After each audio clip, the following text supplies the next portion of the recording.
Bullet আপনি দেখেছেন বাবা মায়ের রাখতো না? অভিশাপ আসমান কাঁপে, আপনাদের কাঁপে না? তার কাঁপে না? অভিশাপের ভয় হয় না? বুকগুলা চাচা হয়ে গেছে আমার সন্তানদের।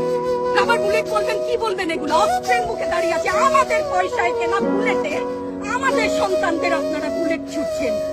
আর কত আর কত? পুলিশ ভাইদেরকে বলি, ভেতরে তো আপনিও মানুষ, পুলিশ ভাই বলি না, ক্ষমা করবেন, মুখ থেকে বার হয়ে গেছে। তাদের ঘরেও সন্তান আছে, তাদের খোলসের ভিতরেও মানুষ। যারা এখনো ঘরে আছেন তারাও জানেন আর কতদিন ভয় পাবেন। ভয়েই থাকে, একটা মারবেন 10টা আসবো, 10টা মারবেন লক্ষ আসবো।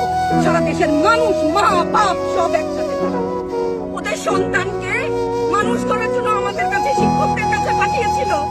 কি জবাব দিব? আমার তো কোনো মুখ নাই, আমি শিক্ষক, আমার ভাষা নাই।